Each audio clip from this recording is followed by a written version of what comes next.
शेर देख रहे हैं आप। मैं हूं आपके साथ दीपशिखा सिंह राजपूत। रतन टाटा जी के अंतिम दर्शन के लिए अब लगातार दिग्गज पहुंच रहे हैं। यहां पर आपको बता दें कि आज शाम 4 बजे उनका अंतिम संस्कार होना है। पीएम मोदी ने रतन टाटा के निधन पर शोक जताया है। रतन टाटा के अंतिम संस्कार में शामिल होंगे गृह मंत्री अमित शाह। ये बड़ी खबर आपको बता रहे हैं। शाम 4 बजे अंतिम दर्शन हो पाएंगे।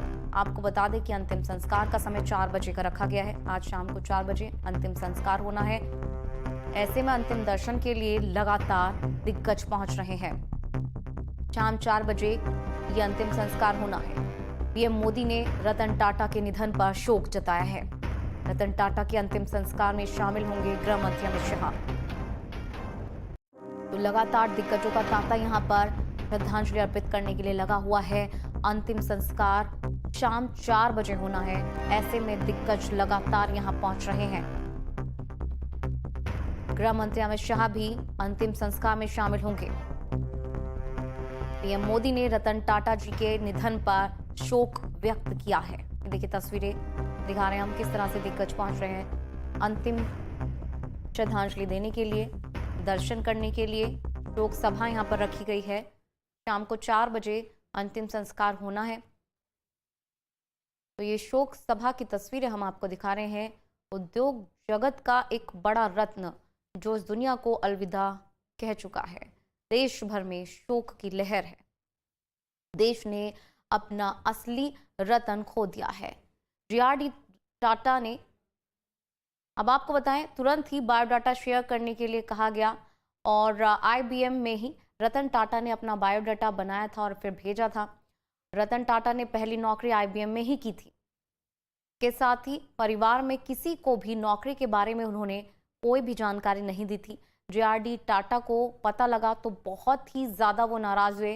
जीआरडी टाटा ने रतन टाटा को जमकर फटकार भी लगाई और तुरंत ही बायोडाटा शेयर करने के लिए उनसे कहा गया। आईबीएम में ही रतन टाटा ने अपना बायोडाटा बनाया और फिर उसको भेजा। रतन टाटा 1962 में टाटा ग्रुप के साथ जुड़े थे। टेल्को टाटा मोटर्स में नौकरी उन्होंने ज्वाइन कर ली थी। ये देखिए तस्वीरें हम आपको दिखा रहे हैं। अमित शाह पहुंच गए हैं अंतिम श्रद्धांजलि देते हुए। अमित शाह की तस्वीरें सीधा आपको दिखा रहे हैं, सीधा प्रसारण, जहां अमित शाह रतन टाटा जी के इस शोक सभा में पहुंचे और उनको श्रद्धांजलि अर्पित की। और ये देखिए तस्वीर हम आपको दिखा रहे हैं। देवेंद्र फडणवीस मौजूद हैं और ये देखिए अमित शाह हाथों को जोड़ते हुए अंतिम विदाई, अंतिम श्रद्धांजलि अर्पित करते हुए। ये तस्वीरें सीधा हम आपको दिखा रहे हैं शोक सभा से, सीधा तस्वीरें जहां बड़े बड़े दिग्गज मौजूद हैं, चाहे अमित शाह हो, चाहे पीयूष गोयल हो। हर दिग्गज यहां पर शोक सभा में अंतिम श्रद्धांजलि अर्पित कर रहा है। ये तस्वीरें हम आपको दिखा रहे हैं।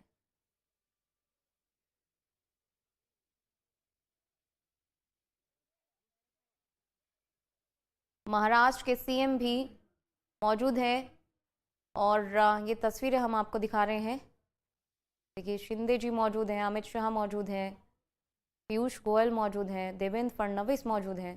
बड़े बड़े दिग्गज यहाँ पहुँच रहे हैं और श्रद्धांजलि अर्पित कर रहे हैं। एकनाथ शिंदे यहाँ पर मौजूद हैं, पीयूष गोयल, अमित शाह, बड़े बड़े दिग्गज यहाँ पहुँचे हैं श्रद्धांजलि अर्पित करने के लिए। सीधा तस्वीरें हम आपको दिखा रहे हैं। उद्योग जगत का एक अनमोल रत्न जो अब इस दुनिया में नहीं रहा है, अलविदा कहकर चला गया है। देश भर में शोक की लहर दौड़ गई है। देश ने अपना असली रत्न खो दिया है। ये तस्वीरें हम आपको दिखा रहे हैं लगातार। शोक सभा की तस्वीरें हैं जहां तमाम जो दिग्गज हैं वो श्रद्धांजलि अर्पित करने के लिए पहुंचे हुए हैं। ये देखिए यहाँ से निकलते हुए अमित शाह की कुछ तस्वीरें। शाम 4 बजे रतन टाटा जी का अंतिम संस्कार किया जाएगा। उससे पहले शोक सभा में तमाम जो दिग्गज हैं वो पहुंच रहे हैं। अमित शाह भी पहुंचे हैं और ये तस्वीरें हम आपको दिखा रहे हैं। और रतन टाटा का जो अंतिम संस्कार है वो शाम को 4 बजे होना है। तमाम तस्वीरें हम आपको लगातार दिखा रहे हैं। ये शोक सभा से सीधा तस्वीरें। पूरे देश भर में शोक की लहर दौड़ पड़ी है। देश भर में शोक की लहर, नहीं रहे रतन टाटा। देश ने अपना असली रतन खो दिया है। आज शाम 4 बजे अंतिम संस्कार की जो प्रक्रिया है वो होगी और ऐसे में उससे पहले जो शोक सभा है वो आयोजित की गई, जिसमें तमाम जो दिग्गज हैं वो पहुंच रहे हैं और कुछ महंत भी यहाँ पर मौजूद हैं जो प्रार्थना कर रहे हैं, प्रेयर कर रहे हैं। अलग अलग धर्म के जो महंत आप देख पा रहे हैं यहाँ मौजूद हैं।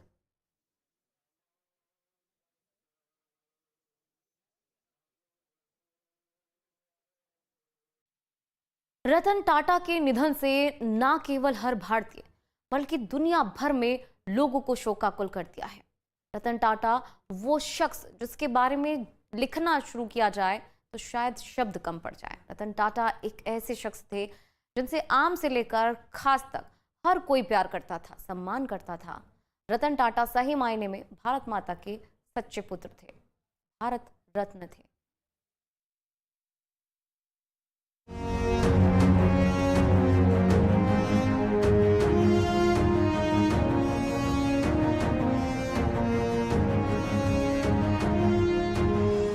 रतन टाटा कोई यूं ही नहीं बन जाता। नमक से लेकर कार से लेकर हवाई जहाज, हर जगह उनकी छाप है। हर क्षेत्र में टाटा ने देश के लिए कुछ न कुछ किया।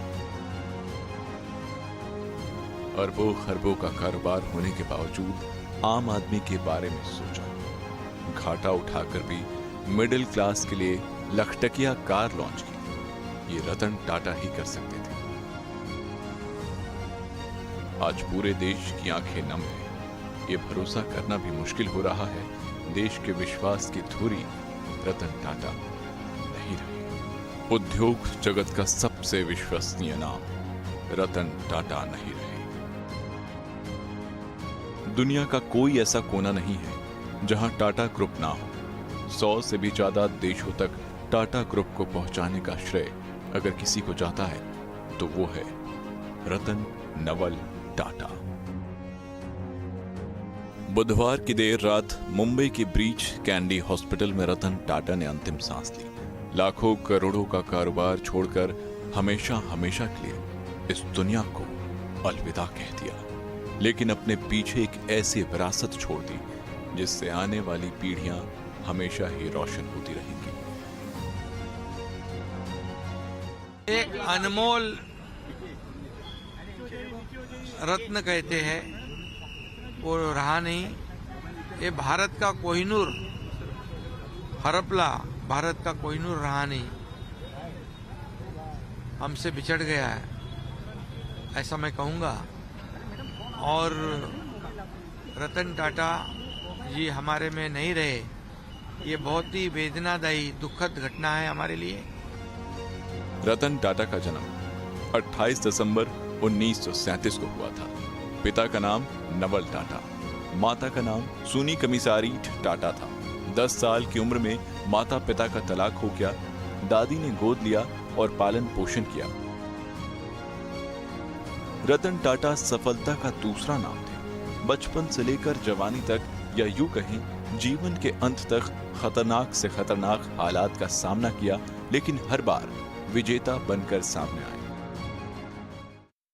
रतन टाटा जी ये एक बहुत ही सफल उद्योगपति तो थे ही, लेकिन उससे भी बड़े व्यक्ति के रूप में हम उनको देखते हैं, क्योंकि जिस प्रकार से उन्होंने देश के लिए और समाज के लिए काम किया है, उन्होंने केवल सफल उद्योग नहीं खड़े किए, एक विश्वासार्हता खड़ी की। इसीलिए एक बहुत बड़े मन का व्यक्ति आज हमारे बीच से चला गया है। देश के लिए ये बहुत बड़ा नुकसान है। बात 1998 की है। रतन टाटा ने देश की पहली 100% स्वदेशी कार इंडिका लॉन्च की। देश में बनी ये पहली कार थी जो पेट्रोल और डीजल दोनों वर्जन में लॉन्च हुई थी।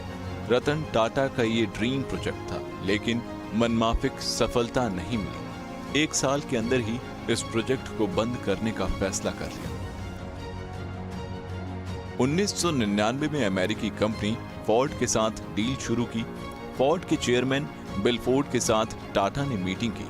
बिल फोर्ड ने पैसेंजर कार शुरू करने के फैसले की आलोचना की, यहां तक कह दिया कि डील करके वो टाटा पर एहसान ही करेंगे। रतन टाटा को बिल फोर्ड के शब्द किसी तीर की तरह चुभे। मीटिंग में ही फैसला कर लिया कि चाहे कितना भी घाटा हो, चाहे कुछ भी हो जाए, टाटा इंडिया की प्रोडक्शन यूनिट को नहीं बेचेंगे। रतन टाटा ने 9 साल के भीतर ही अपने अपमान का ऐसा बदला लिया जिसे आज भी अमेरिका के ऑटोमोबाइल जगत में याद रखा जाता है। 2008 में आई मंदी की चपेट में आने से फोर्ड दिवालिया होने की कगार पर पहुंच गई। फोर्ड का बाजार पूरी दुनिया में गिरने लगा। डूबती फोर्ड कंपनी को उबारने का जिम्मा टाटा ने लिया। अब बातचीत की टेबल पर सामने बिल फोर्ड थे और शर्तों के साथ बात कर रहे थे रतन टाटा। रतन टाटा ने फोर्ड के 2 पॉपुलर ब्रांड जैगवार और लैंड रोवर को खरीद लिया। $2.3 बिलियन यानी आज के हिसाब से करीब 19,000 करोड़ रुपए में ये डील हुई। रतन टाटा देश की शान थे। हर भारतीय को उन पर गर्व है। उनके बारे में बात करके, उनकी उपलब्धियों को देखकर हर भारतीय का सीना गर्व से चौड़ा हो जाता है। जिस बिल फोर्ड ने इंडिया की लॉन्चिंग को लेकर जानकारी और अनुभव का अभाव कहकर रतन टाटा का मजाक उड़ाया था, वही बिल फोर्ड अपने डूबते कारोबार को बचाने के लिए भारत आया। रतन टाटा की शर्तों पर डील की।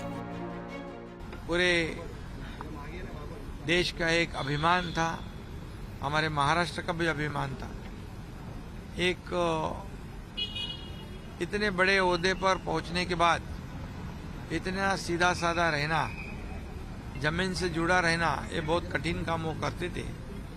मैं जब मुख्यमंत्री बनने के बाद पहले उनके घर गया था, तब मैंने उनको देखा, मेरे से जो बात किया उन्होंने, जो इतना व्यक्तिमत्व जो है उनका, डाउन टू अर्थ, एक सीधा सादा रहना, मराठी में हम कहते हैं सादी राहणी, उच्च विचारसरणी। रतन टाटा ने 86 साल की उम्र में इस दुनिया को अलविदा कह दिया। उनके निधन की खबर मिलते ही रात से ही बड़े बड़े लोगों का ब्रीच कैंडी हॉस्पिटल पहुंचना शुरू हो गया। प्रधानमंत्री मोदी समेत राजनीति से लेकर कारोबार जगत के दिग्गजों ने अपनी संवेदना प्रकट की। रतन टाटा की शख्सियत ही ऐसी थी कि हर कोई उनका सम्मान करता था। रतन टाटा सही मायने में डाउन टू अर्थ पर्सनैलिटी थे, बेहद ही स्वाभिमानी शख्सियत थे। टाटा जैसे बड़े कारोबारी समूह से सीधा रिश्ता होने के बावजूद एक आम युवा की तरह करियर की शुरुआत की थी। रतन टाटा ने पहली नौकरी IBM में की थी। परिवार में किसी को भी नौकरी के बारे में नहीं बताया। JRD टाटा को पता लगा तो बहुत नाराज हुए। JRD टाटा ने रतन टाटा को जमकर फटकार लगाई।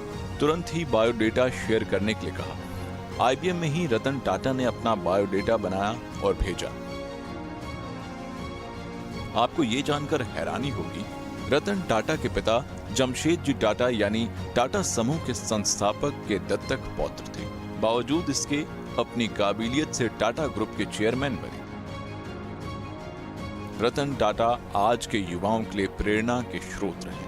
आज की युवा पीढ़ी जब अपने बुजुर्गों से दूर भाग रही है, रतन टाटा अमेरिका में बड़ी नौकरी और अपने पहले प्यार को छोड़कर सिर्फ इसलिए भागकर लौट आए थे क्योंकि यहाँ उनकी दादी की तबीयत खराब चल रही थी। दादी की देखभाल के लिए भारत आए और अपना खर्च चलाने के लिए IBM की नौकरी की। रतन टाटा ने 1962 में टाटा इंडस्ट्रीज से अपने कारोबारी करियर की शुरुआत की। टाटा परिवार का हिस्सा होने के बावजूद कंपनी के सारे काम करने पड़ते थे। चूना पत्थर तक की खुदाई की, ब्लास्ट फर्नेस में टीम मेंबर के रूप में काम किया। रतन टाटा 1962 में टाटा ग्रुप से जुड़े। टेल्को यानी टाटा मोटर्स में नौकरी ज्वाइन की। 1981 में JRD टाटा के उत्तराधिकारी बने। 1991 से 2012 तक टाटा समूह के चेयरमैन रहे। रतन टाटा ने 75 साल की उम्र में टाटा सन्स के अध्यक्ष पद को छोड़ दिया। जिस समय पद से हटे टाटा ग्रुप का कारोबार 100 बिलियन अमेरिकी डॉलर से अधिक ऊंचाई पर पहुंच चुका था। रतन टाटा जैसे बन पाना हर किसी के बस की बात नहीं है। आखिरी समय तक वो हौसले की मिसाल बने रहे। सोमवार को तबीयत खराब होने के बाद उनको मुंबई के ब्रीच कैंडी हॉस्पिटल में भर्ती कराया गया था। उनकी तबीयत ज्यादा बिगड़ने की खबर मीडिया में फैल गई। रतन टाटा ने इन खबरों को खारिज करते हुए खुद सोशल मीडिया के जरिए संदेश दिया कि मेरे लिए चिंता करने के लिए सभी का धन्यवाद। मैं बिल्कुल ठीक हूँ, चिंता की कोई बात नहीं है और मैं उम्र से जुड़ी बीमारियों की जांच के लिए अस्पताल आया था। लोगों से अपील है कि गलत सूचना फैलाने से बचें, लेकिन ये संदेश ही उनका आखिरी संदेश रहा।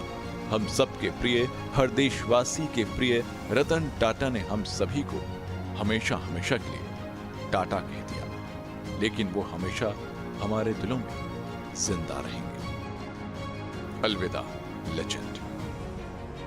Team news state.